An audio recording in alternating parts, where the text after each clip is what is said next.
I remember because you told me that you are called Dawat. Dawat is something like food, right? In Indonesia. So nice to see you here, Pak Edo. Ibu Diana Pratiwi, the president of the Indonesian Diaspora Network. Pak Edo sendiri from the Monash University, what I know. And then Pak Eric Lex Sahusi Lawane. Pak Eric is from the Indonesia Export Training Center. This is Balai Pendidikan dan Pelatihan Ekspor ya Pak Eric ya, from the Ministry of Trade. And of course, my fellow participants will be also future business people. Distinguished guests, ladies and gentlemen, selamat pagi, very good morning. You know, I'm having this what do you call it, Zooms, just forwarding also my balcony, and I see the weather outside was very good actually. It's very good, and that's why I thank you so much. I really appreciate that we are all here to spend some little time to discuss the matter that we could have. And I'm also very delighted. This is the first day of the business coaching series with the title "How to Become an Importer of Indonesian Products to Victoria and Tasmania." Certainly, at this very good opportunity, allow me to convey my highest appreciations to our wonderful speakers, Prof. Edo, Ibu Diana, Pak Eric, and certainly also my utmost thankfulness to all participants who are attending this business coaching. Recalling the Comprehensive Economic Partnership Agreement between Indonesia and Australia, or what we call as the IA-CEPA, which has been officially entered into force exactly 1 year ago, the business coaching that we have here is very relevant. IA-CEPA itself has provided avenues of economic cooperation, including technical assistance and capacity building. That we believe that the partnership is aimed at quick wins as well as at long-term results. Hence, the business coaching today and the following week, 4 weeks actually, are intended to provide participants with available opportunities to become Indonesian product importers in Australia, and of course, practical information on how to become the importers.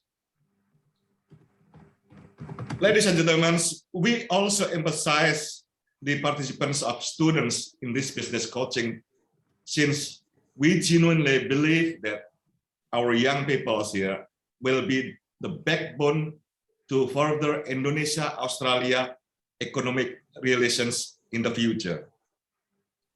So while we are still now in the pandemic situations, I also believe that this is a good timing to gain momentum from the IA-CEPA, as mentioned above. Together, we can continue the positive trend. The continuity of trade during the pandemic is not only important for economic growth, but also the future of humanity, to ensure access to essential goods that many people need. Indonesia has many products that have great opportunities to meet the demand in Australian market.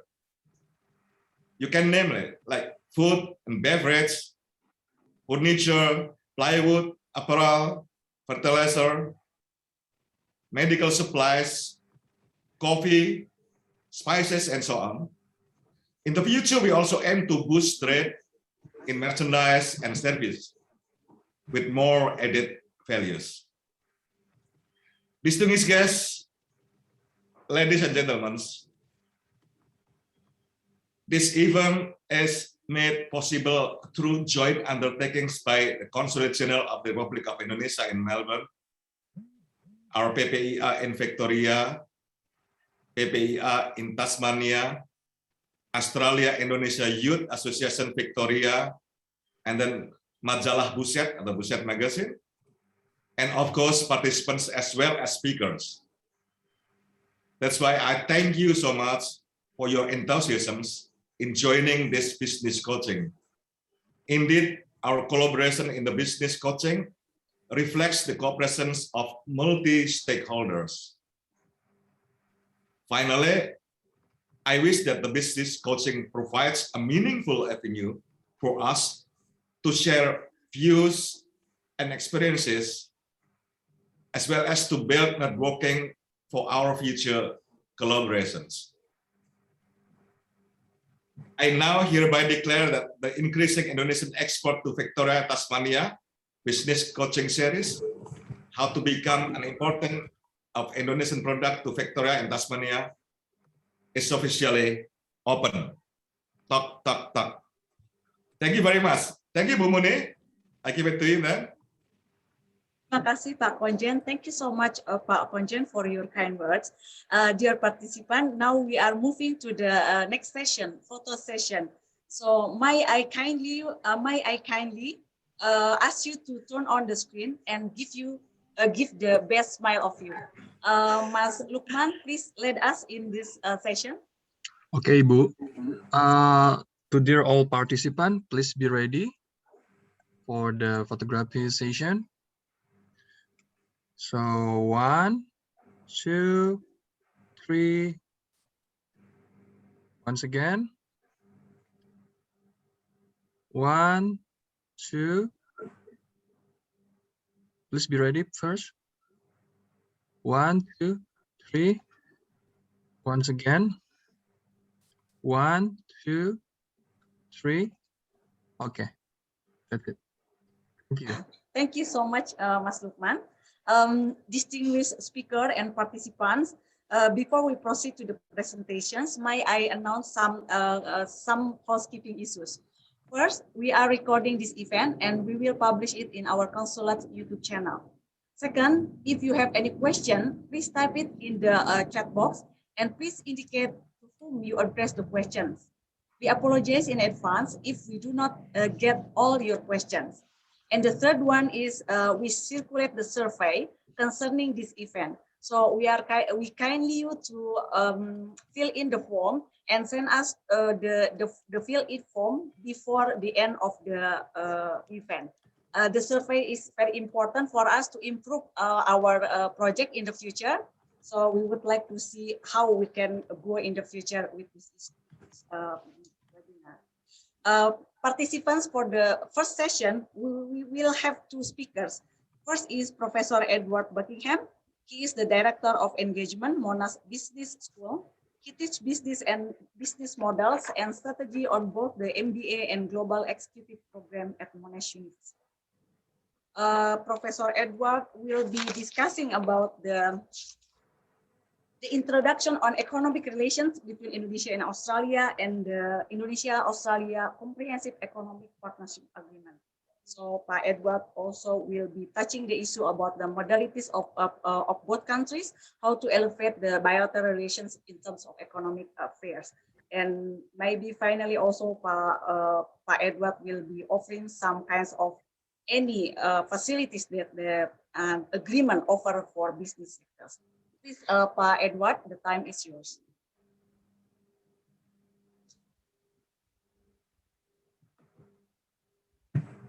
I'll share my screen.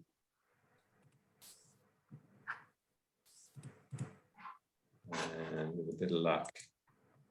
Can you see the screen? Yeah, very good. All right, I'll just get my display up.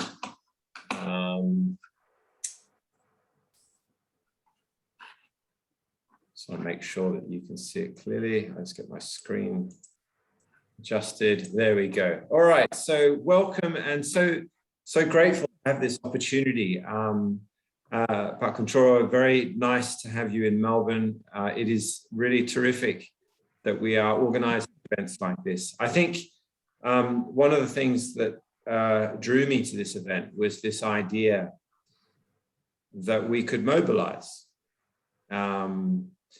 And when I say mobilize, what I mean is the Indonesian diaspora and I say that in inverted commas because I myself consider myself part of the Indonesian diaspora in a sense, because although I'm not an Indonesian citizen, Indonesia has touched me deeply over the years. So I feel like this is a really, really good thing for the consulate and for the embassy and for the wider Indonesian community in Melbourne, in Victoria, in Tasmania to be getting part of.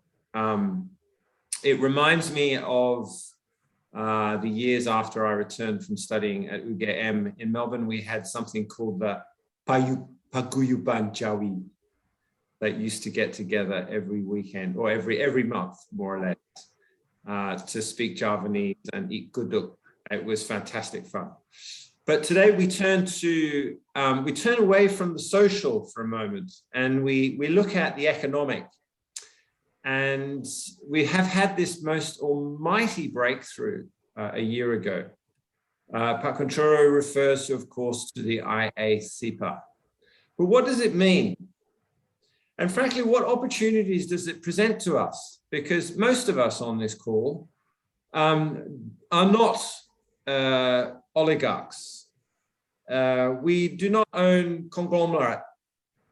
I am not Gina Reinhardt or Twiggy Forrest, right? So you might say that I'm a Wong Chili in the scheme of things, okay? I have limited resources, as I imagine you do too. I have limited time. I have some capabilities. And so I guess in these first few slides, I just want to set the scene a little bit about where we're starting from. But at the same time, I don't want to dissuade you. I want actually to explain that there are enormous opportunities for the diaspora, both the Indonesian diaspora in Melbourne and Victoria and Tasmania and elsewhere in Australia, but also for the Australian diaspora in Indonesia, of which there is also a community. And we need to work together if we're going to create opportunities. So this is a slide which you have all seen before.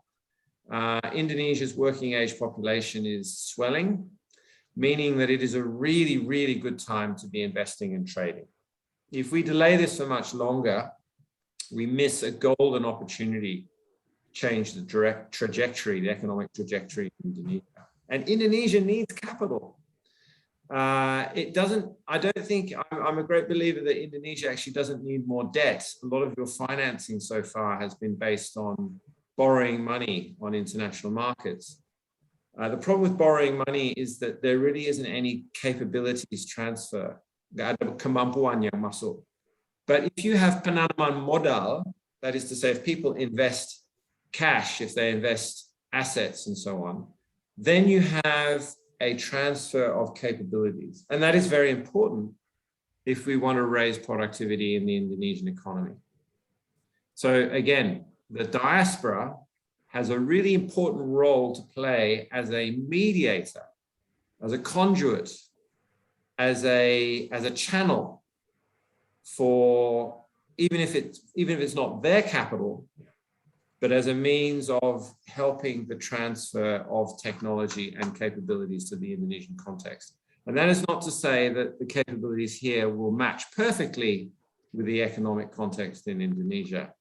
It still needs to be adapted and adjusted. And again, institutions like Monash University are hoping to play a leading role in that. So the IA-SIPA covers goods, it covers services, it covers investment. It's a long document, there's plenty there, but look, there's some highlights which are listed on Wikipedia. I draw your attention to the little diagram on the left, because as you can see, it covers the most extraordinary array of industries. There's all sorts of things that we can be active in. It could be beef exports, it could be tourism, it could be financial services, insurance, any number of activities are covered by the IA-SIPA. But what we're talking about here is integration from a very small base. So Australia, and these figures are from a while ago now, but it hasn't changed that much. Australia only exports about 5% of its exports go to Indonesia.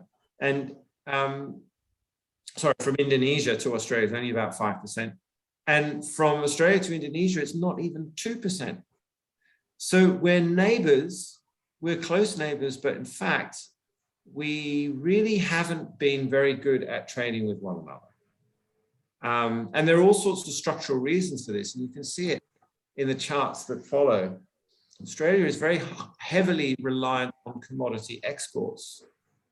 As you can see there, of that 470 billion that we exported in the year 2018, 2019, and excuse me for taking older data, it's just so that I had something comparable with my Indonesian data as well.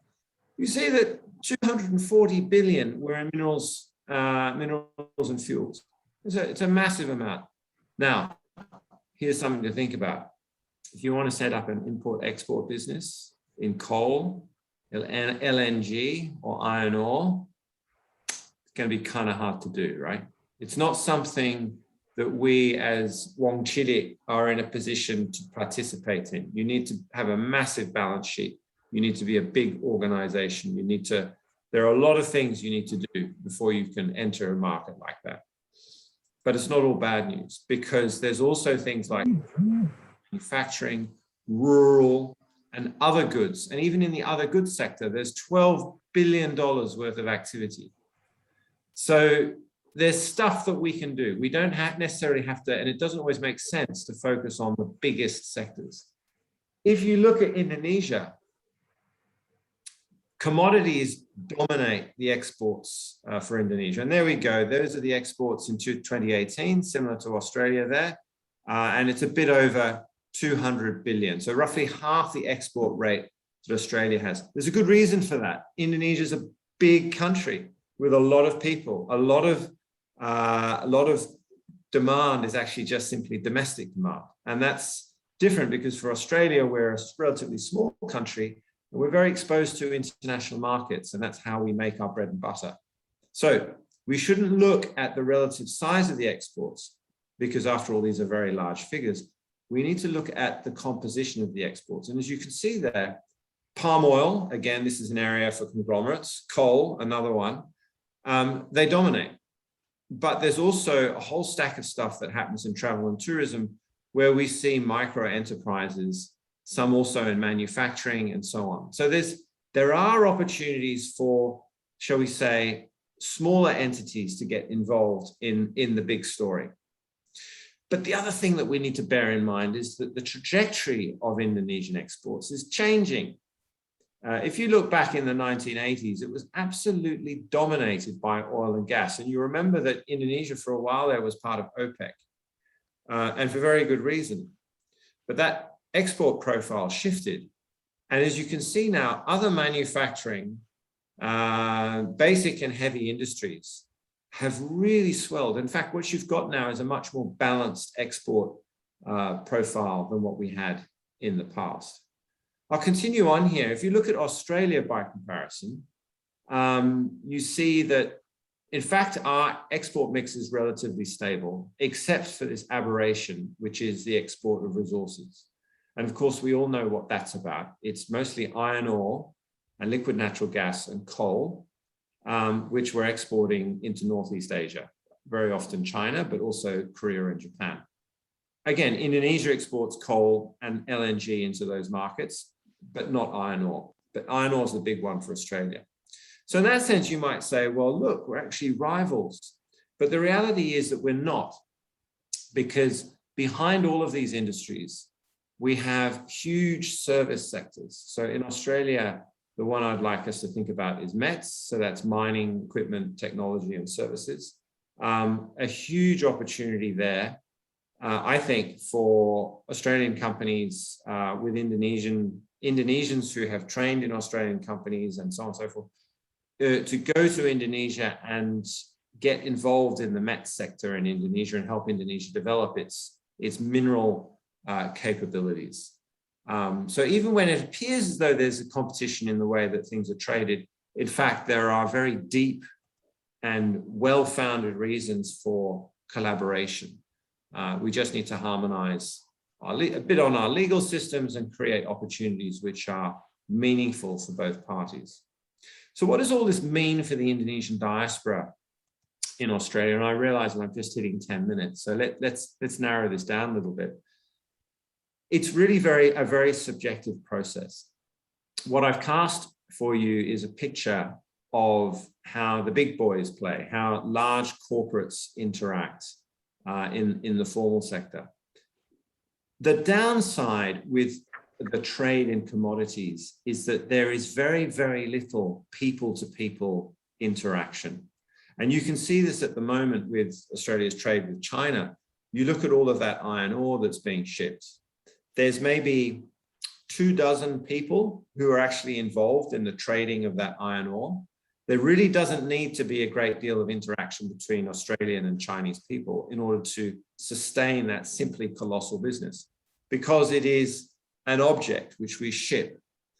But when we talk about services, when we talk about tourism, when we talk about education, when we talk about training, we talk about empowerment, kemampuan, and everything related to it, what we need is people who are culturally savvy, bicultural, bilingual, and capable, or bi-institutional, if you like, of operating in both sets of environments.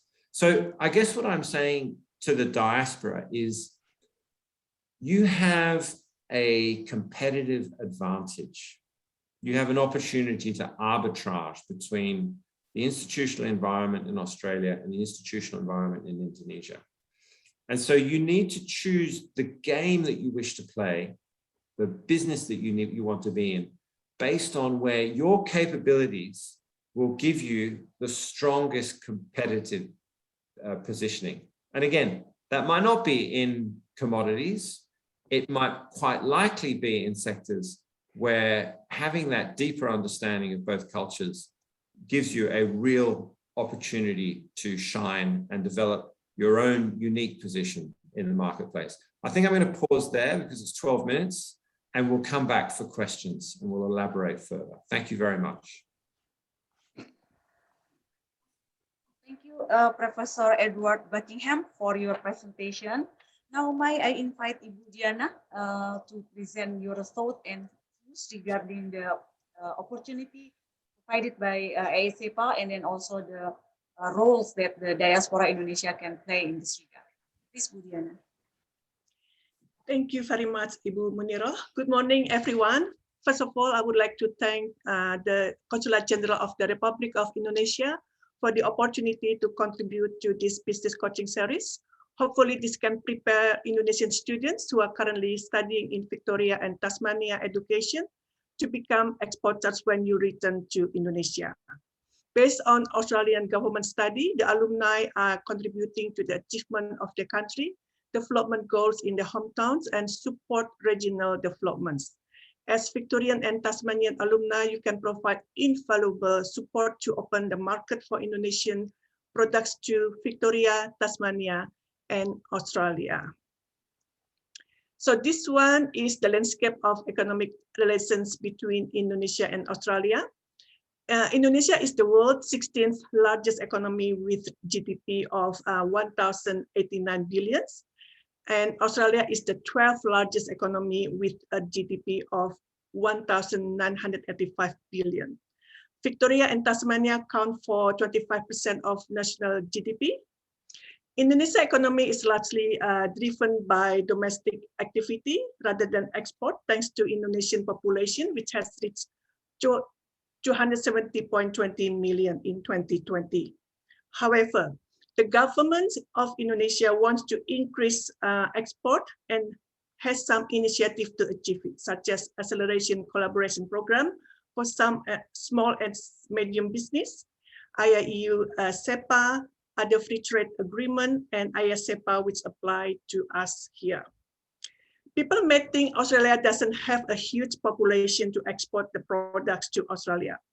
Even though Australia population was only 25.69 million people, 7.2 million live in Victoria and Tasmania, Australia GDP per capita is 77,907 Australian dollar. Australia is the second wealthiest nation in terms of median wealth per adult after Switzerland, based on 2019 Global Wealth Report Credit Suisse. Hence, the purchasing power for Australia is high and they demand high quality product. Move to the next one. How about the current Australian-Indonesian trade investment relationship? In 2020, Indonesian and Australia trade relationship was worth 16.17 billion, 11.23 billion two-way trade in goods, and 4.94 billion two-way trade in services. In regards to investment, in 2020, Australia investment in Indonesia was 8,158 million, and Indonesia investment in Australia was 879 million. And if you have looked at the Indonesia principal global merchandise trade relationship, China is the top for both as principal export destination and for principal import sources. And Australia is ranked 15 for export destination and ranked 8 for the sources of import. So hopefully with ISEPA, we can improve our trade relationship because we can leverage the outcome from ISEPA. So in 2020, as what Professor Edward has mentioned before, major import from Indonesia basically is more about refined petroleum, precious metal, gold and silver, manufactured products, crude oil, and of course travel and tourism in services because Australia love to go to Bali and other regions in Indonesia. And major commodities, non-oil and gas in 2019 and 20, mostly monitors, projectors, wood, footwear, and tobacco. ISEPA is actually Indonesia-Australia Comprehensive Economic Partnership, entered into force on the 5th of July 2020. So we have so many benefits from ISEPA. And in this session, I just want to stress about the Indonesia exporter first. The benefit of ISEPA for Indonesia exporters include Australia eliminate tariff on Indonesian import. We hope it can grow our export to Australia. And Indonesia also eliminates tariff on Australia imports. As a result, it is expected to reduce the input cost of many Indonesian businesses that buy their raw materials or intermediate goods from Australia, such as the food and beverage industry. As a result, Indonesian goods will be more competitive. And this the example of what Australia has eliminated the tariff. So for future exporters, you can have a look at what product that you may think you can export to Australia. And this one also other commodities. There are some interesting facts from Commodity Export Analysis 2020 by Bureau Pusat Statistik. In 2020, tissue paper commodity export increased by 55.58%. It seems that the global demand for tissue paper commodities tend to increase due to the COVID-19 pandemic. Australia was the third export destination country worth $86.1 million US. Export of soap and household cleaning materials to Australia in 2020 ranked 8th, valued at $38.5 million US. And export of outer tires and inner tube in 2020 increased by 9.71%. Australia is the 5th export destination country worth $60.9 million US. And you can also say other commodities like garden pots because Australia love gardening, plastic containers because of COVID-19. We have a lot of takeaways and delivery. And fertilizers because Australia is agricultural countries. So we need a lot of fertilizer and spices. Indonesia rich spices. So we can think how we can export spices to Australia. So what we think we are as Indonesian diaspora business community in Victoria and Tasmania on ISEPA. So we welcome ISEPA because this will increase the two-country relationship and will grow our partnership in trade and investment. ISEPA create the framework for a new era of closer economic engagement between Australia and Indonesia and opens new market and opportunities for business, primary producers, service providers, and investors. It is a golden opportunity for us in Indonesian diaspora to play a role to implement the ISEPA. ISEPA is largely overtaken by the public health and economic crisis by the COVID-19 pandemic. Although COVID-19 will slow plan to implement ISEPA and for deepening Australian economic engagement and partnership with Indonesia, Diaspora Indonesia urged both governments must find ways to maintain forward momentum in relations during the pandemic and look for opportunities to develop relations post-pandemic. Indonesian diaspora welcome ISEPA outcomes on trade facilitation. What is trade facilitation? It is improvement in administration procedures for exporters and importers to facilitate good trades. Trade facilitation helps the movement of goods by simplifying trade procedures between Australia and Indonesia, which will expedite the movement, release, and clearance of goods, including goods in transit. Trade facilitation is available on electronic trade and country of origin requirement. Under electronic trade facilitation outcome, both countries are to assist small and medium-sized enterprises to facilitate trade through the use of e-commerce. So if you want to know in regards to Indonesia e-commerce gross market, value at 32 billion in 2020 US dollar. And according to the study from Google, Bain and Temasek, it could grow to 83 billion US dollar in 2025. This makes Indonesia the biggest e-commerce market in Southeast Asia. Therefore, trade facilitation from ISEPA and Indonesia expertise and experience in e-commerce should help to increase export from Indonesia. In regards to the trade facilitation outcome, there is another one that is Australia provide a robust liberal origin requirement for Indonesia electrical motorbike, electric or hybrid car. I think this end of July, the construction of battery factory of electric vehicle or cars in Indonesia will begin, and it is expected to start operating at the end of 2023. So for long term, it will benefit automotive industry. However, we advise car manufacturers to think what they need to produce, because at the moment,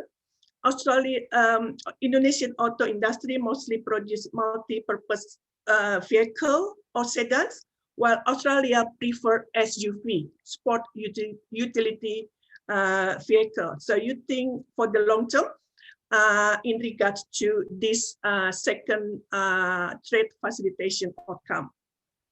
The next one is Indonesia diaspora expect that ISEPA will give more for businesses and professional opportunities in Indonesia and for Indonesia.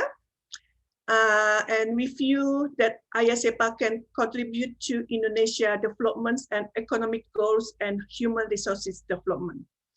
In relation to point 4 and 5 before, Indonesia diaspora think that Badan Nasional Sertifikasi Profesi or Indonesian Independent Body of Professional Certification must review the profession competency standard and competency certification system to meet the requirement by Australian Skill Quality Authority so that more Indonesian professionals and trades are able to work in Australia under this ISEPA outcomes.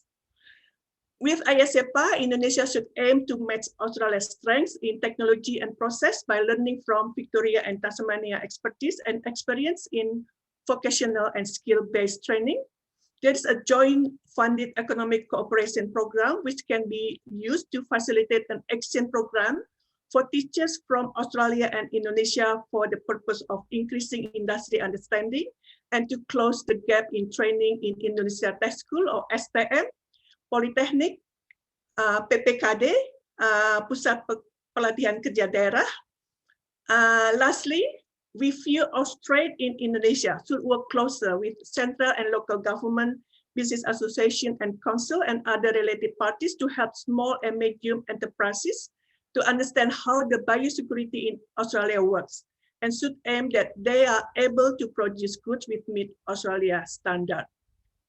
Because Australia biosecurity is very stringent. Sometimes it's hard to meet the requirement. Next one is we need, what are the roles of us, Indonesian diaspora business community in Victoria and Tasmania in regards to economic relations. So Indonesian diaspora have strong and well-established communities. We are actively involved in Victoria and Tasmania economic development. We include business and investor migrants, skilled migrants and students. We can provide network, knowledge, and support for businesses seeking to expand to the region, provide invaluable support to the strengthening of two-way trade and investment ties. Indonesian diaspora serve as an important component of the Australian-Indonesia bilateral relationship by fostering positive perception and stronger ties in both countries. In regards to education, we will support the education and training collaboration in technical and vocational education and training between Australia and Indonesia institutions, and will support collaboration with industry through works placement. There are vocational skills shortages in Indonesia in the area of logistics, air transportation, agro products, electronic, fishery, rubber products, textile and fabric, automotive and wooden products. So we have Indonesian diaspora working in university and TAFE who should be able to connect Indonesia STM or technical school, polytechnic, regional vocational training center, PPKD, with Victorian and Tasmanian education providers to access fellowship and short courses to train eligible Indonesian vocational teachers, instruction and polytechnic lecturers developing the training packages specific to Indonesian industry. We Indonesian diaspora is actively promoting Indonesian products and services to the Australian market. There are a number of efforts to find opportunity to import to Australia. Berdios, Itha, and Satu Ruang are some of the trading platform or marketplaces developed by Indonesian diaspora to connect sellers from Indonesia and buyers in Australia. I encourage Indonesian diaspora to be more aggressive, to take the lead. Australia has various raw materials products which are important for Indonesian manufacturers. With ISFA, the tariff of most of Australian importers are zero, which can reduce the cost of production. And Australia is seeking trading partners other than China. Hence, you can negotiate your raw material prices. This will make Indonesia products more competitive.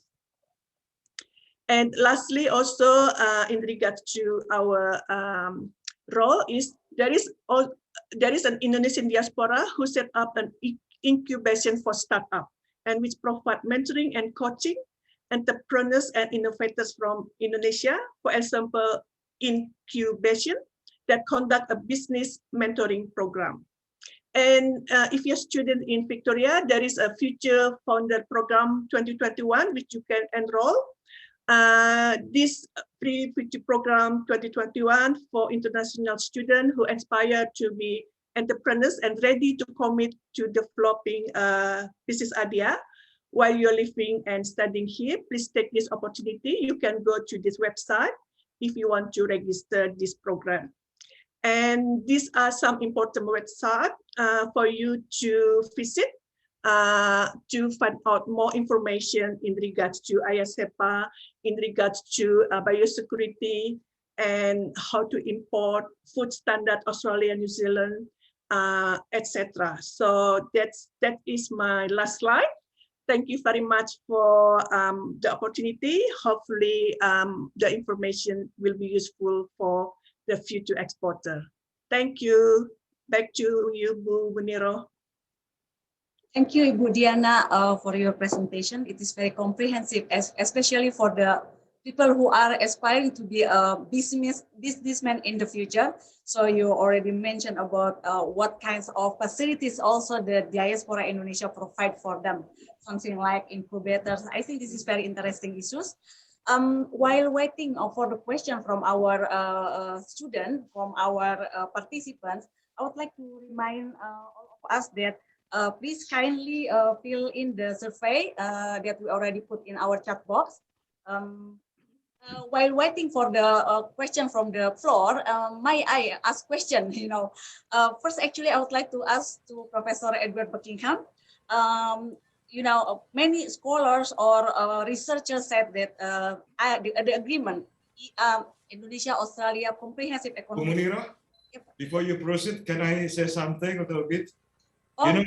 Pak Edo, Bu Diana, Pak Eric, actually I still have another previous legislature program in the following minutes. So it is very interesting to have a discussion with you all here, but I would like to, say sorry also that Pak Eric, your presentation later on will be, I think, will be very much interesting like the other presenters. So I'm really sorry, I should leave now, and hopefully everybody here has a very fruitful discussion later on up to this afternoon, and be successful for the discussion today. Pak Edo, Bu Diana, Pak Eric, and all participants, thank you very much. Thank you very much. Thank you. See you then. Thank you, Pak Konjem, for your presence. Thank you so much.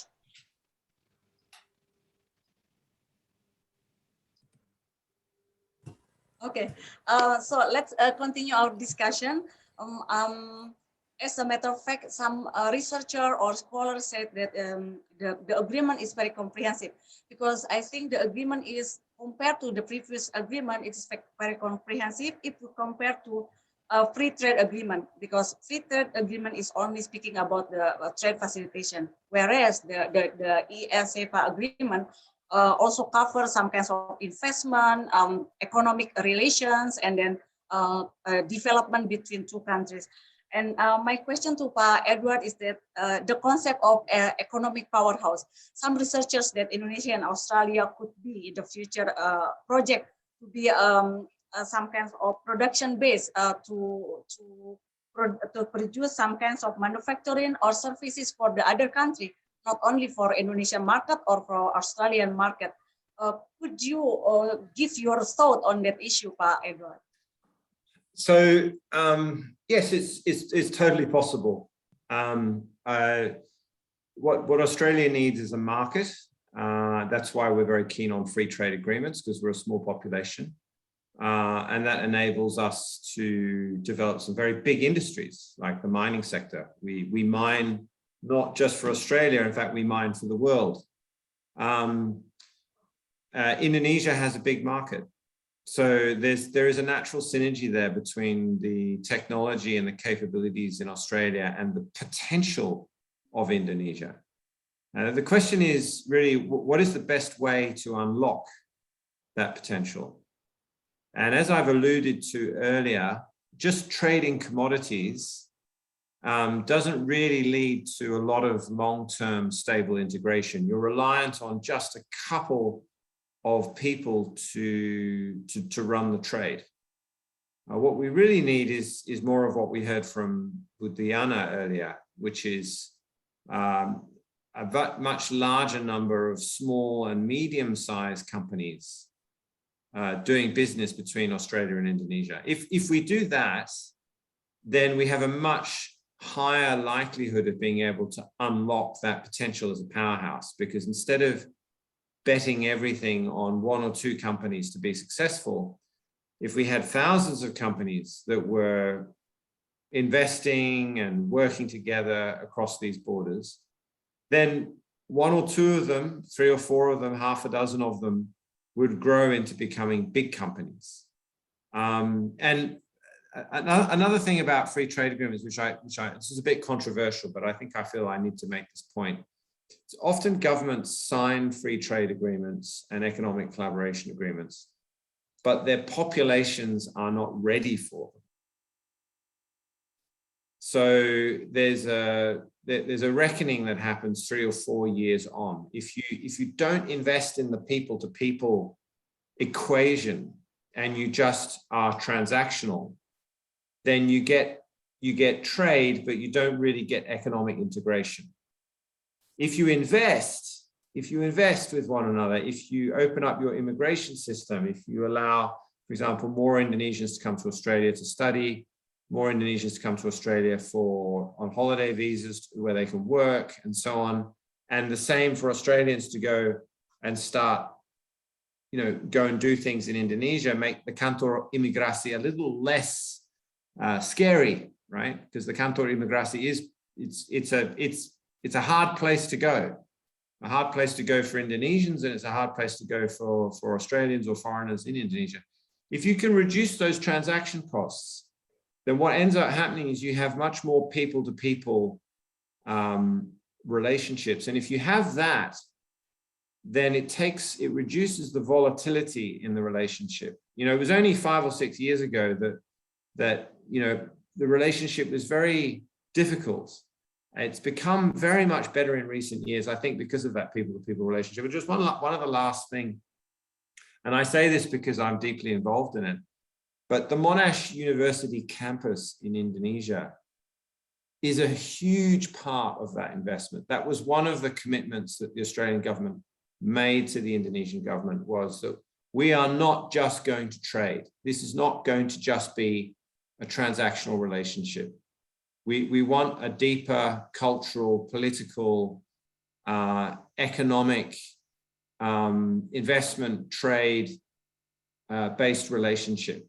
And I think that is only natural between two neighbors which have such enormous potential. I should also just finally say that this is a long project. This is not something that is going to be sorted out in 12 months. We need to be very patient with one another. And as I've said before, the diaspora has a really, really critical role to play in mediating, in developing understanding, in becoming channels between the two countries. Thank you, Professor Edward. Ibu Diana, if you would like to share your thought on this issue, please feel free, Ibu Diana, please. Please, your speaker, please. Yeah. Thank you, Bu Muniro. Yeah, I agree with you that our role, Indonesian diaspora, is very important. That's why we have to actually encourage Indonesian diaspora, especially, for example, for the one that still hold Indonesian citizens, right? Please think about investing in Indonesia, not just trade, as what Professor Edward said, but think about investing in Indonesia, because when you still hold Indonesian citizens, you don't need to invest a minimum of 10 billion Indonesian dollars. So it is cheaper for us to actually invest in Indonesia, produce something, and also export to Australia. And also, as I mentioned it earlier, before that, it is a long term. For example, in regards to the electrical vehicle, which we have a robust outcome. So we have to plan ahead what we should do with that, because this industry also involves, we need suppliers for other spare parts as well. So we need to make sure that vocational education develop. That also we need in partnership with vocational educators in Australia to improve our STM in Indonesia, because I think STM in Indonesia and Polytechnic may not be as developed. People always want to become S1, Sarjana 1, Master or PhD, but sometimes they forget that technical school or vocational study are important to produce good product, good quality export. So yeah, it is. We need to be patient, and this is only a framework. So ASEPA is not a done deal. We need to still develop so many things. There are so many challenges. So we have the framework, we have the tools, we have the outcomes. Let's work together how to actually make as become reality. So it's everyone need to involve to actually develop the detailed action plan to get the benefit from ASEPA. Thank you. Thank you very much, Ibu Diana, for your thought and explanation, in particular with regard to the how diaspora see the concept of economic powerhouse. So finally, we have two questions from the floor. First is from Pak Emmanuel Setiawan. If I may read, to all the panelists, is there opportunities that IACPA will grow in scope in the future? If yes, what do you think areas it will cover in addition to the existing one? Maybe we can start from Ibu Diana. It's okay if you want to say something first. Well, actually, in regards to the future product, we have to have product innovation first. So probably the students, the one that's studying here, you need to go to that innovation study. But just think about what we have at the moment. Think about improving the quality and also improving the spec. Because, for example, if you want to export plastic containers, for example, sometime between the containers and the lid, it didn't fit. So people sometimes prefer to get the product not from Indonesia. So rather than, well, it is good to innovate for other products we can actually export to Australia, but I think we should still develop what we can develop, the quality and the specs, and then the standard, what the export market wants. That's I think most important, because and also the quality need to be sustainable, not just for the first shipment, the second shipment, and then after that the quality going down. So we need to maintain the quality of the products we export is maintained, and also meet the specification of the buyers. So I think that's in regards to product, I think, yeah, it's quite a lot of product that currently we have, as I mentioned it to you earlier. So from those things, we can just increase the volume, increase the quality, and also meet what the Australian requires. That I think my comment to Pak Emmanuel Setiawan. Thank you. Thank you, Ibu Diana. Pak Edward, please. I'm sorry, could you just repeat the question again? Okay. The question is that, is there opportunity that the agreement will grow in scope in the future? If yes, what do you think areas it will cover in addition to the existing one?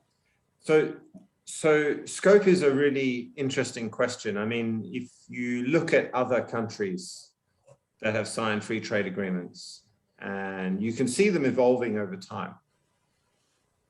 But the thing about scope is that with any free trade agreement, there are winners and losers, obviously.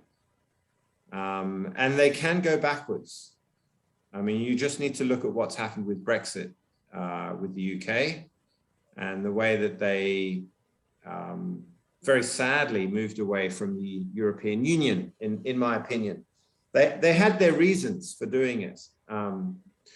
This is why I say that the work starts now. I, in some respects, am relieved that the free trade agreement isn't overly ambitious, that I think it's a fair set of objectives that we have in it.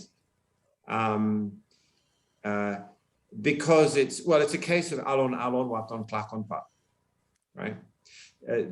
We have some milestones that we need to achieve, and as I was mentioning earlier, the Indonesian diaspora, the Australian diaspora, they both have actually a lot of work to do to rebalance the relationship so that it's not just super big organizations that are dominating it. Because the thing is, if it's only really big organizations, then after a while, people can become alienated, and they don't feel like they can move ahead. Let me give you a little bit of an example of things that might be done, because you have to lay the foundations to get this right. So, you know, I went to Indonesia as an undergraduate exchange student, and I wanted to continue my career in Indonesia in my 20s, but it wasn't possible. It was just too difficult. There weren't the opportunities. And I said the kantor imigrasi was Medeni, you know, just too scary. So it was too much. And this was the early to mid 90s. And because I was interested, I ended up going to China. And I went to China with nothing. You know, I had maybe $300 in my pocket, but I was young, right? And this is a really important point. If you want to change the course of the trajectory between two countries, you have to invest in the young people. And at that time, and I think things have changed a bit in China since, but at that time, there was a real spirit of openness in the Chinese political system. And it was very easy for a young foreigner, English-speaking foreigner who had a degree, to get a job at a Chinese university teaching English. And that's what I did. They paid me $200 a month. They gave me accommodation. They gave me flight homes. And I did about 10 or 12 hours of teaching every week. And the rest of the time that I was there, I learned to speak Chinese, right? So this was, in fact, in a funny sort of way, very small sums of money. The Chinese government managed to get a whole generation of young Americans, British, Canadians, New Zealanders, Australians, got them all to go to China and invest serious amounts of time learning how the Chinese system works, right? And many of these people went on and had very successful careers in banking, in journalism, consulting, in big companies, But some of them, and I'm thinking of one person in particular now, a guy called Bob. If you've ever been to Shanghai, there's a restaurant chain there called Blue Frog, the Blue Frog restaurant chain. Now, Bob built that business from nothing into one of the biggest restaurant chains in China. It's a really good example of how a diaspora can focus on an industry which is not, let's face it, right? Restaurants, it's not super high tech, or at least it wasn't super high tech in those days. Build quite a big, sophisticated organization that generated a lot of tax for the government, employed thousands of Chinese people, and largely because there was a way in to begin. And what I fear about the relationship going forward is that there are, ample opportunities for young Indonesians to come who've got the money to pay to study in Australia, and many of you fit that category. But the current the other way is not great. We have organizations like Achichis, run out of the University of Western Australia, which encourages young Australians to go and study at Indonesian universities. But as we know, we have terrible disinterest currently. And that's my biggest concern amongst the wider Australian population in Indonesia. It partly came about because of some terrorist activities, 15, 20 years ago. And that still casts a shadow over the opportunities that we have between our two countries. We need to find new ways to get popular opinion excited and interested about Indonesia. That needs to happen in Australia. We need to find ways of getting popular opinion in Indonesia excited and interested in Australia. And if we do that, then those opportunities like the one I just described, getting young people to work in universities, will naturally germinate into small businesses and opportunities, and provide the fabric, the social fabric, the infrastructure, so that when we inevitably hit another bump in the road, there is enough bandwidth, enough capacity to actually talk through the problems rather than closing down relationships and, going silent. And that's what we need. We need to use the very good times we have in front of us now to take advantage of that.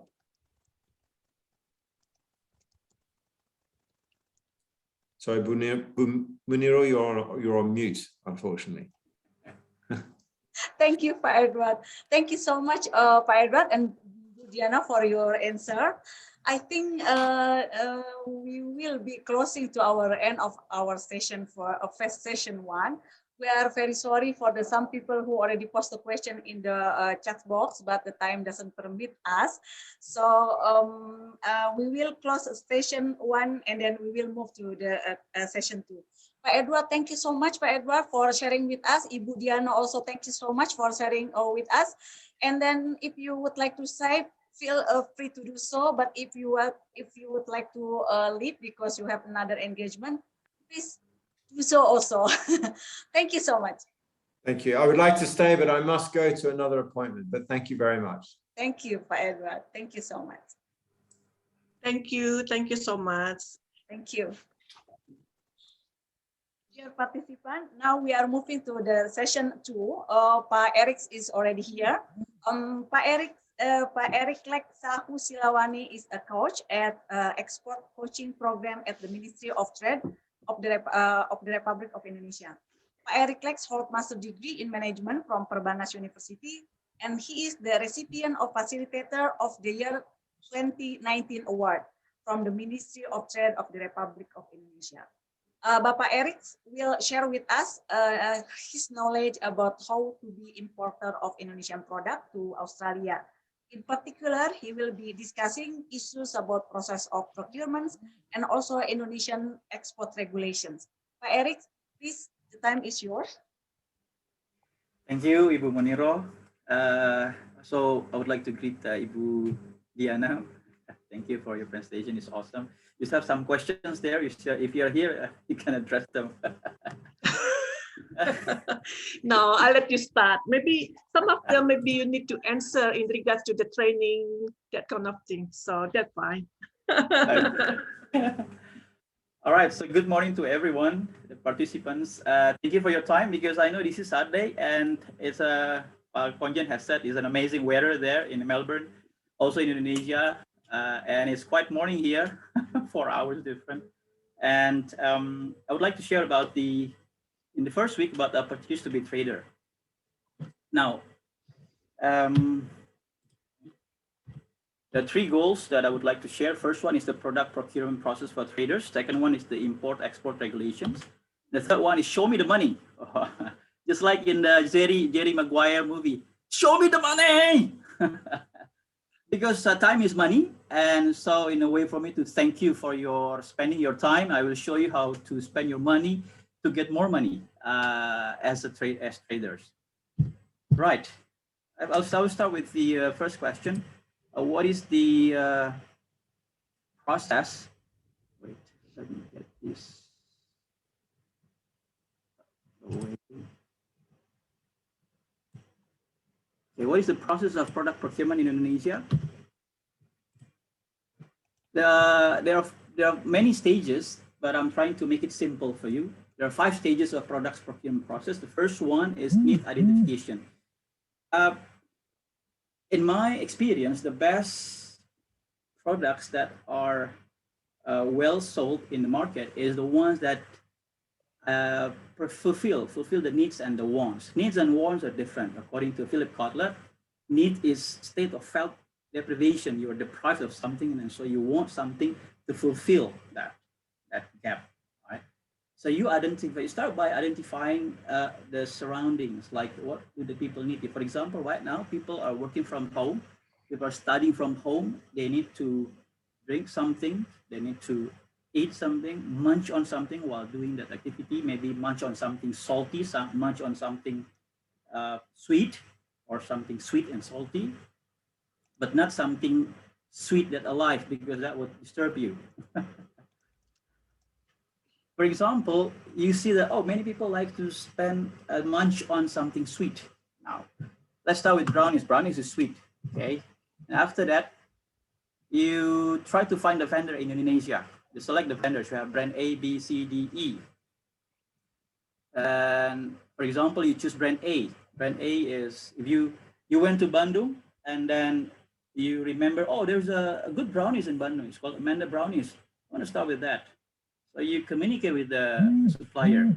You negotiate the product quality, the product payment, and the productions, and everything that you need to negotiate until you have a sales contract in which what you need, what you want, and what is accommodated by the supplier is there. It's clear. Once you are done with that, and then you can go to documentation preparations. There are some documentations that is to be fulfilled, because this is trade between two countries. Okay, so you need to extract the goods, the product, from Indonesia through the customs and enter the customs in the export targeting country. In this case, is Australia. So in Indonesia, the legal documents are there, certifications, invoice packing list, packing declaration if you are exporting by sea, and then a certificate of origin. This particular document is very important if you don't want to spend money on the import tariffs. As Ibu Diana and Prof. Edo have mentioned previously about ISIPA, the best thing for traders about ISIPA is that there are 6,474 import tariffs that are zero, from 5% or 10% previously. Now it's becoming 0%. So you just buy the goods, bring it here, not spending the money on import tariffs. So when the custom said, show me the money, you said, no money for you, more money for me. You get the 5% or the 10% for you, not spending it on the import tariffs. This piece of paper, and certificate of origin, okay? And then you move on to the logistic management. If you want to start with something small, you can contact the courier service. Then they can deliver the goods door to door usually. Many of them, I'm not going to mention one or two here because it's not advertisement. And if you want to start, I want to start something that will make a difference, something big, for example, LCL or FCL, less than container load or full container load. Then you can contact the freight forwarder there in Australia. And then they can help you to get the bill of lading if you are sending it by sea, or the airway bill if you're sending it by air. I will show you later on. And the next one is, what are the Indonesia's export regulations? You need to know that so that you know what's happening here in the Indonesian part. Now, there are two countries, Indonesia and Australia. Export is extracting goods through Indonesian custom and getting it into the Australian customs. This is very important so that we, Indonesia, can record the amount of money that is there given by the Australia to Indonesia and the amount of goods sending. So this trade is transaction is recorded. It's very important to the government to support certain parts. For example, oh, this part of business people needs to be supported with this kind of policy. Okay? So that's quite important. Now, this export can be done through air, in which you can get airway bill, and can be done by sea. You can get the bill of lading. And according to the Ministry of Finance Regulation number 13, year 2012, there are 3 goods that can be exported. The first one, those goods that are considered free to be exported. The second one is limited, and the third one is banned to be exported. And who can do the export? exportation in Indonesia. There are three parts. First one is individuals, like anyone that you have in Indonesia who don't have the business entity yet. Okay, as long as they have the taxpayer identification number, the ID, they can start it. So individuals, also later on. And the next one is institution, and the third one is business entities who have legal entities. Right, you can start with something big, less than container load like these people, or full container load. You can see this is less because it's not full. Okay, this is the actual people whom I have helped export to Singapore. They are a part of the export coaching program from the Ministry of Trade. Now, from this piece of paper, this is the export form. What I wanted to show you is this part here, exporter. So your counterpart, your business partner in Indonesia will be here, the name will be here. And if he or she is a trader, if they are traders, then it's the name here, exporter, and the owner of the goods are different. If the same, then it's the same. So in your part, in Australia part, the recipient and the buyers can be different, but can be same. So if your friend in Indonesia is a trader, you are a trader, then your names will be here in this form, this box here, and this box right here. And if you're selling it for someone else, it will be here. Or if you are the buyer and the seller, if you are the buyer and the importer, your name will be the same. If different, then your name will be here. The importer will be another person. Okay. Now, you can start with something small. You travel from Indonesia, or in Australia, you can see, okay, I think I identify this need of handicraft. Then you can start with something small. You put it in a box. You have ideas, put it in a box. You find a supplier. But if you bring it with you through the custom, that means it is not you who are doing the export. Okay, so it's not export because the goods must go through the custom, Indonesian custom, okay, by itself, not with you in the back, because then it's not export because you are clearing the custom with your passport and your tickets. So you need the goods itself clear with its own documentations, invoice, packing list, bill of lading, airway bills, those kinds of documentations.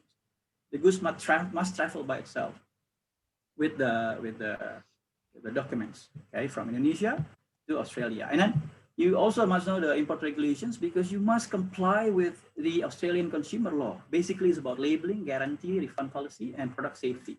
Not to worry for traders because these are the responsibility of manufacturers, distributors, and retailers here in Indonesia.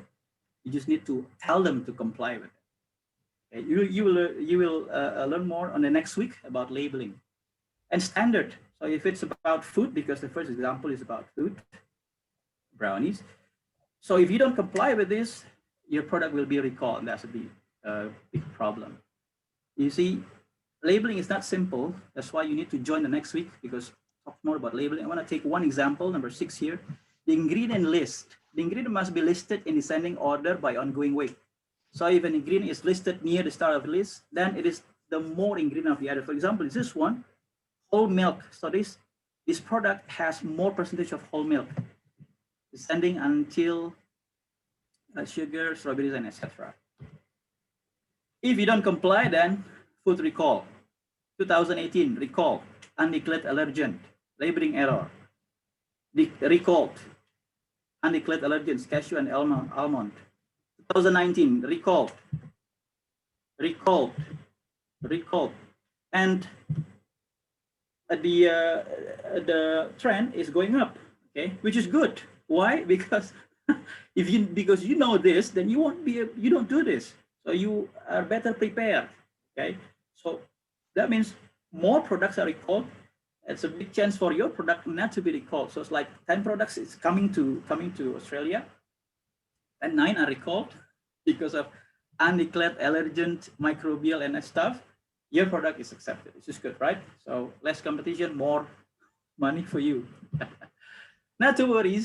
You can learn about labeling, chemicals in food, additives, and all the other things in foodstandards.gov.au and the website over there.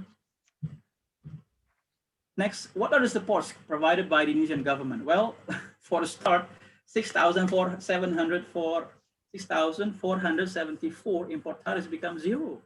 That's the first one. It's been going on for 10 years and finally it's there. And it's been 1 year. Okay.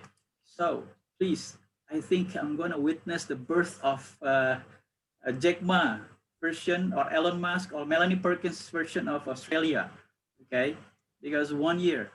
Okay. It's only 1 year. So please take the opportunity. Also this one from the Ministry of Foreign Affairs, this business coaching series, then in which you are here to learn more about information, okay? And you can be in a business link. What else? The Ministry of Trade by the Export Coaching Program. Export Coaching Program has outputs of awesome products. I will show later on at the end, near the end. And also the Ministry of Small Medium Enterprise by giving free of charge of certification. Certification is very expensive in Indonesia for Indonesians, because certifications are needed for the manufacturers, because you are there in Australia, the manufacturers must have it. So if you don't have it, free of charge for the intellectual property rights, halal, ISO, HACCP, organic, and SPLK.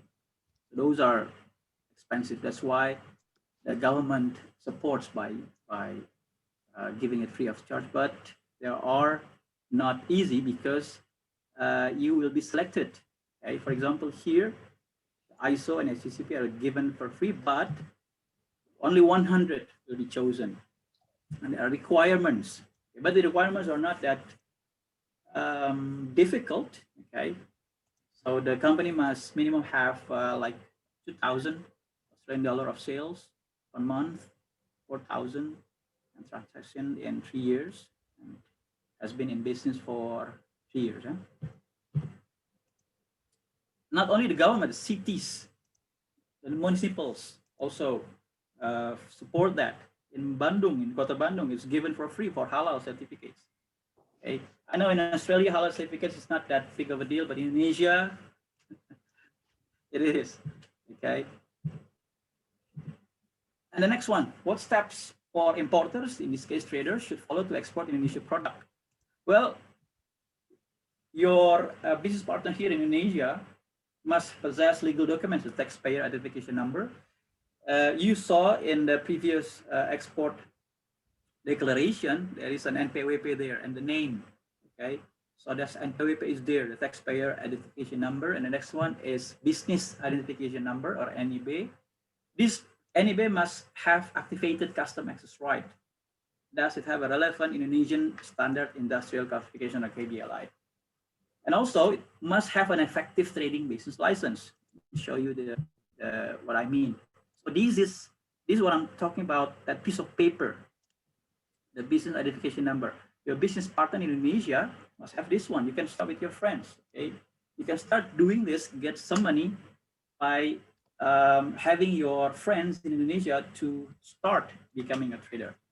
Okay, and this person must have this, or as you saw in the stages, the vendors must have this one, this piece of paper right here, and with an activated access, this one, number 2. So you check this paper whether they have it, and see number 2 whether they have this hak akses kepabeanan. So they are they have the right to access customs to export the product. Next one is the relevant Indonesian standard industrial classification. So if you're a trader, you don't need the whole thing. You just need to have one, this one, 46100. 007, Bond, Eric, I'm Bond. Just kidding. Did only one, this one, 46100. This is for traders. But if you want more, you can get more. Okay. This NIB must have an activated or effective SIUP. Okay. So this is the one that you have. This in Makassar, but the form is a bit different in different cities, but basically the same. It has the word effective trading business license, or SIUP. Now, in Australia itself, you have import preparation, how to import. There is no requirement for importers, companies or individuals to hold an import license to import goods into Australia, says this woman. Okay. However, depending on the nature of the goods and regardless of value, importers might need to obtain permits to clear certain important goods from customs control. You can learn more about this in this website right here. Now, if you have any more questions, you can ask the woman or there about that. Okay, now, last one is how to establish business contacts with trusted Indonesian counterparty if you don't have one in here. You can start with families. You know, you have families here or relatives, okay? But if you're Australian, then I can be your new family. Now you can start with another one, for example, common business people. You can contact them and you can get the reference from the Ministry of Foreign Affairs, okay? Or you can have non-government organizations like this ukmhub.id that has selected business owners from small medium enterprises that they have good products, but they don't have the opportunity to fulfill the needs of people to get that product. Or you can also get the products from the business entities or individuals who have joined the export coaching program from Ministry of Trade from 2017 until 2021 right now. This every year. And this program is 1 year, 8 stages. So the results are amazing in terms of products for you to show you the money. Now, challenges through the business link, Ministry of Foreign Affairs and the diaspora network over there. Let's create 50 new millennials importers in the era of Society 5.0 by implementing Export 5.0. Export 5.0 basically in line with Society 5.0, in which you use activities using Internet of Things. Okay, so while I'm doing this activity, my business is going because it's there. It is posted there using websites, using Internet. 24 hours. Once you put it there. And there are many people who have gotten their business going using Internet. So Export 5.0 challenge. Accept the challenge. Take the money. Okay, so this is brownies. So this brownies right here. This is the actual brownies. And then to fulfill the needs of Australia, it needs to be bite size. This change of which ones must be changed in accordance to export targeting country. And this is the actual packaging. This is not acceptable because the rules are strict there. So it becomes this. This amazing packaging right there. And this is the project of Sony Trading, the next project of Sony Trading, soon in supermarkets near you. Sony Trading, along with other business people like Ibu Suli, also with Eastern Cross. Even Sony is here joining this webinar. You can ask him through the chat. Tea, this is tea. So Indonesian tea, look at the packaging, it's so sweet. This is white tea. Yeah, so don't think that the products from SME in Indonesia is just like, no, don't take it for granted. They are ready to be exported. You just grab it there, you know, just what traders do. You take it, you give it to people who need it. And this is also there in Australia. This is chips from coconuts. See, look at that. This is organic. Banana and socks. You have Muslims in Australia. They need to wear something halal. They wear socks, right? This is halal sock, the first halal sock in the world. Okay, this is SME in Indonesia. For hobbies, this is also, you know, you go out and then you buy things out there, and then you have to spray them. This one, you can grow it. You can grow your own vegetables. Like this. This product is also the output of export coaching program from the Ministry of Trade. What I'm trying to say is that there are many, many good products that can show you the money. Okay, you can just start. This is your opportunity. Okay, this is the original by Tom Cruise. Show me the money. If you're worried, then I can help you with calculating them. For example, this is a product of Export Coaching Program 2018 from Surabaya. These cassava chips, HS code, pricing in Australia, one box is 1.8 because there are 24 pouches. One pouch is 75 grams, total one box is 1.8 kilograms. So one box costs 22.8. In one 20-feet container, it consists of 576 boxes. And then you calculate everything, it becomes, oh, the button price 1.49 and the selling price 1.75. Now, if you compare it to the product there, already there in the market in Australia, it is sold for 3.99. This one is 1.75. You can see the profit is there, 1.75 minus 1.49 times 13,824. You get 3,595. Show you the money. You know, start opportunities. You know, they don't stay for long. They are there for you to grab. You grab and you don't. Okay. Happy weekends. Thank you. Thank you, Pak Eric, for your great presentation. If Pak Eric allow us, I think if I may ask Ibu Diana to be here with us, some question is still addressed to you. So thank you very much, Bu Diana, for having still with us. Actually, there is, I think I would like to combine two questions into one, but maybe you already, Pak Eric, explained about that. Maybe you would like to elaborate more. The question is about this is one person who has furniture and home decor exporting to countries. And the question is that for Indonesian small and medium enterprises who is learning to export and I can't really hear, Bu. Sorry, you I cannot can't hear? really hear the questions. Sorry, can you hear me? Yes, now we can. Okay. Have to be close to the microphone. Oh, okay, thank you, Ibu.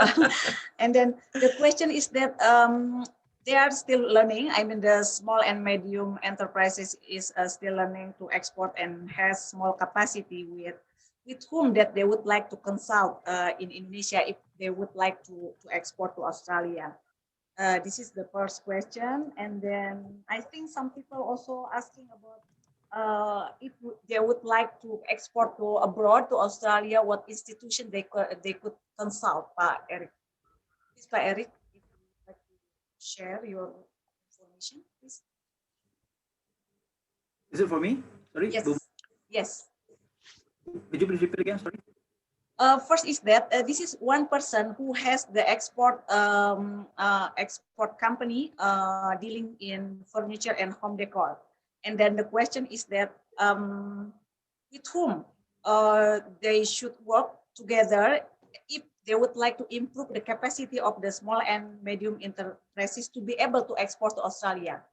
Is there any institution in Indonesia they can cooperate to improve the capacity? Yeah. As I have mentioned to you in the presentation, the support can come from the government, the municipal, the city in which the business is. You know, the business is there. In which city? Jakarta, Bandung, Surabaya, Semarang, Makassar. What city? You can start with the government there, and associations and communities. You know, but if it's in Australia, then this event, I think, should be followed up with more events. For example, business matching. Business matching can be also a part of to get two people with different interests to do business with us watching them. So, you know, as reference, I think is important.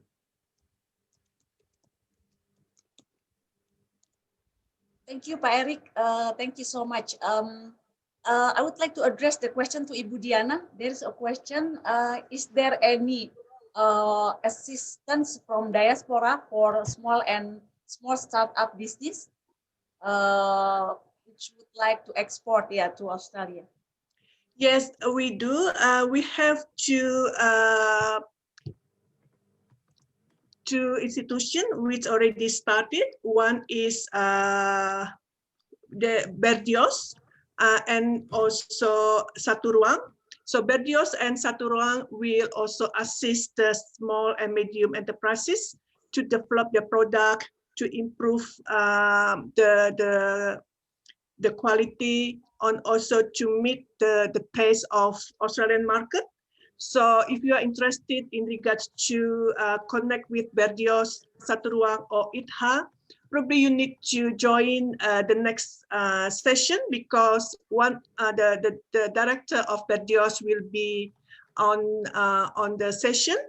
So probably you need to join with that session to discuss about what Berdios can help to assist the small and medium enterprises to export to Australia, because that's what in the Indonesian diaspora is. We are here to help.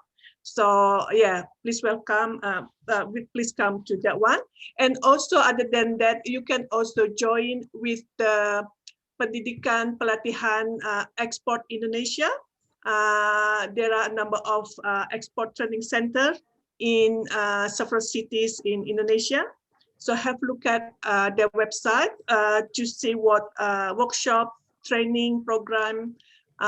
Sometimes they have workshop about biosecurity in Australia, that kind of thing. Please check that website few times to see whether there are some session that interest you and important for you.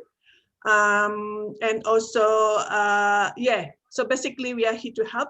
We can connect you to the related party if necessary. So we are not actually doing the business, but we can give you the network and also the link to other parties.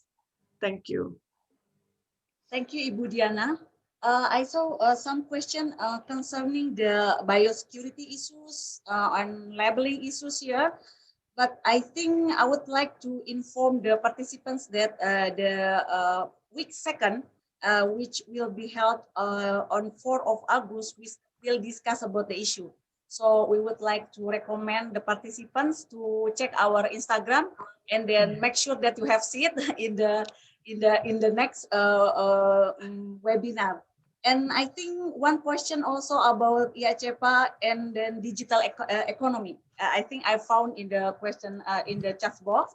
I would also like to recommend that please make sure you have a seat for the week 4. Week 4 will discuss all about the IACEPA and also the opportunity in terms of digital economy, e-commerce, trade, and so on. So we would be very happy to having you there in our next webinar.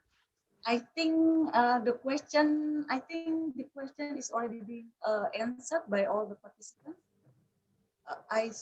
Let me check one more time, because I'm afraid I will.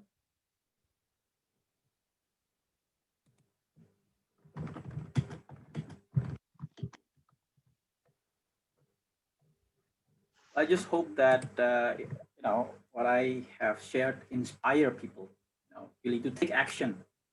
You know, I was also academician. I give a lecture in university, and in which I talk more than I do actions.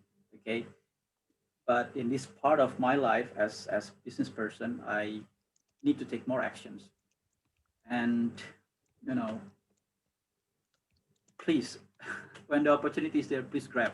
Ibu Diana here, her diaspora network is so fast, and Ibu Muniro is here. Please, for the participants, young entrepreneurs, you know, it's good to have more money when you're young. You get to spend it more. Yeah, that's right, Pak Eric. I think More time. Yeah, I think there is no more question. Bu Diana, maybe if you would like to say something for the last, and then Pak Eric before we close, and before I have any announcement with regard to the next webinar. Yeah, I just my advice is just we just do it. Basically, we are here to help, and also we understand that it is a long-term goal, but we do have some product already.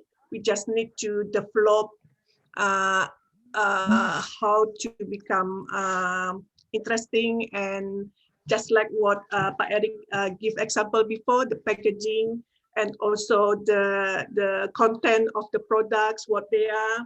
So I think, yeah, we just do it. We just action what we have, and yeah, basically just do it. Thank you. Pak Eric, please. Yeah, just do it. I know the particular brand of shoes that you're wearing. No, really, just do it. I mean, what else can we say? Just do it. You know, just don't just look. Time is money. You know, you have spent your time with us. So what can you get? You know, I've shown you the money. I've shown you the money. You know, and how to get it. You can start with something small. Okay, something small, like a few hundreds, thousands. You are traders. You don't have to buy. You just, you know the people who need them. For example, A, B, or C, and then you can come to them and say, "I have what you need. You want this, right? I know I have exactly what you need. Okay, and I can get it for you in Indonesia. Pricing is there, payment term is there, everything is good, you know, and then comply with the standards in Australia. You can convey the information to the manufacturer. You are the middleman. You're there. You don't have to spend a lot, actually. Okay, who will spend a lot? The manufacturer who produce the products. The topic is trading. Trading doesn't need a lot of money. It just need your time. You know, invest your time. You know, to show yourself the money. You know the iceberg. The tip of iceberg is just here. Okay.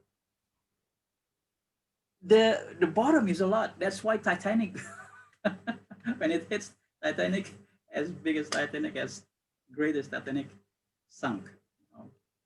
The tip is there. You don't know what you have until you try. Please try. Just do it. Try it. It doesn't take a lot other than your time. Spend your time on something that will benefit more for you in the future. Take the first step right now and see what happens in the next 3 months, 6 months. You make the timetable.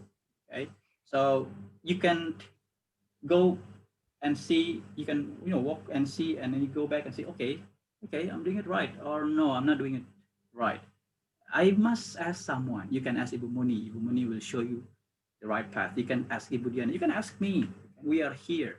We are here to make it happen for you. All right. So please, Ibu Diana says, just do it. I also say, just do it. Ibu Muni will also say, just do it. So 3 people say, just do it. It's you the one who are not doing it. So please do it. So it's, like Jerry Maguire, show you the money. Show you the money. Show you the money. Now, I just want to get your adrenaline hiked up like mine, because I'm so excited to be the witness of the new born of Jack Ma and Elon Musk and Melanie Perkins, Australia, from Australia. I think, what else can I say? Just do it. Sehat. You have to be healthy. The most important thing right now, when you're doing it, please stay healthy. If you're doing it and you're not healthy, so please stay healthy. And I don't want to say stay positive, because I think positive and negative are very important right now. It's the one thing that one thing people keep, they fuss about it, positive, negative. So stay healthy and just do it. Grab this opportunity, and you owe it for yourself. Thank you very much, Pak Eric. Thank you so much for the participation. And then I will not try to summarize all the discussion, but the most important point of our webinar or our Zoom meeting today is that there is already the framework to increase our cooperation between Indonesia and Australia, which is Indonesia-Australia Economic Partnership Agreement. This is very comprehensive. This is not only about trade, but also investment, capacity building, education, people-to-people contact, and so on. So the agreement will be nothing without our common effort to materialize what already been contained in the agreement. And secondly is that the diaspora Indonesia is very important network for our effort to increase our trade relation with Australia. The diaspora is not only in diaspora Indonesia in Australia, but also the diaspora of Australia who is residing in Indonesia. And then the last one is that every institution here, diaspora, Indonesian Consulate General, and also the Minister of Trade are ready to support our Indonesian friends to be a trader in the future. And the last one is I would like to give some kinds of announcement for the next meeting or the next virtual business coaching. For the second meeting, it will be held on 4 August, and we will be discussing about the about the labeling issues, safety regulation, quarantine, certification, and then certification and product with label, specific label. So if our dear friends, the participant would like to join the next webinar, it will be very helpful to get the information about all the Australian regulation with regard to the importation of the goods to Australia. And then again, I would like also to inform with regard to the digital issue or digital economy, as you already may aware that the agreement, the Indonesia-Australia Comprehensive Economic Partnership Agreement also cover about promoting the digital trade between Indonesia and Australia. So next meeting, I mean, maybe in the 4th week, we will be discussing the facility that the agreement provide for the Indonesian businessmen to improve our cooperation in terms of digital trade and digital economy. I think Bu Muniro, itu link registrationnya is it different? Beda ya antara session pertama dan kedua ya? Di situ sudah, maybe I will check.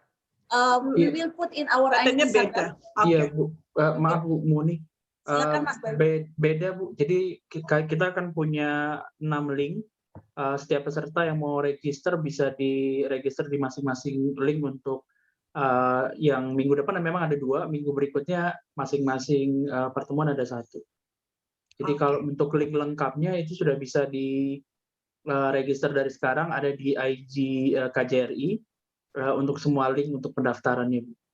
Terima kasih. Oke, terima kasih. Terima kasih Bu Just Diana. make sure that people register to each of them because there's different link. Thank you Bu Diana. Thank you. Thank you so much. I think we come to our end of our session. Once again, thank you very much, Pak Erick. Thank you very much, Ibu Diana. Thank you also for Pak Edward for sharing their valuable thoughts and insight about the agreement and also the facilities that the agreement provide for us. And then this is not the first and the last meeting. We will be having another meeting, another Zoom. To improve our capacity so as we can maximize the benefit that the agreement provide for. Thank you very much once again. See you next virtual coaching series. Thank you very much. See you. Bye-bye. Thank you. Just do it, everyone. Thank you. Ibu Diana, thank you. Ibu Muniro, thank you. Thank you. Take the opportunity because we have an issue within Australia and China trading relationship. So we can take over our position to become the major importers from Indonesia. So take that opportunity. Thank you. Yes. Thank you. See you. Bye. Bye, izin Ibu. Bye. Thank you.